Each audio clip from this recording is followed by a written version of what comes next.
కలమంద చెప్పి ఎంత పెద్ద అయిందో దీంతో సోప్ తయారు చేస్తున్నాం. అందుకోసం సోప్ వస్తున్నాం.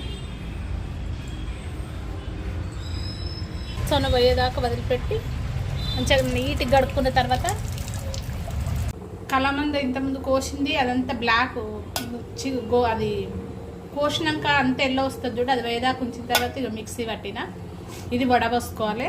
ఇక సోప్ బేస్ లేదు కాబట్టి నేను ఈ సబ్బు యూజ్ చేస్తున్నా. దాని బదులు ఇది ఇట్లా పీసులుగా చేసి చిన్న చిన్న పీసులాగా చేసుకోవాలి. ఇది చిన్న చిన్న పీసెస్లో చేసిన.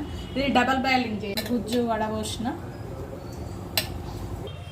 ఇందులో గిన్నె పెట్టి వేసిన కరగాలి.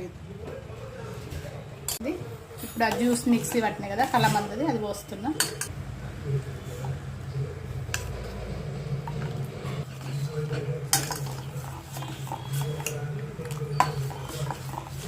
రెండు టేబుల్ స్పూన్ల కొబ్బరి,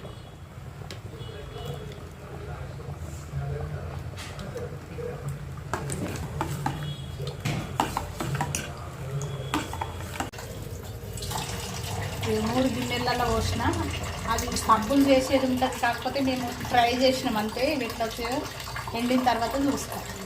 సబ్బు మొత్తం ఎండిపోయింది, తీస్తున్నా. ఇప్పుడు ఎట్లా వచ్చింది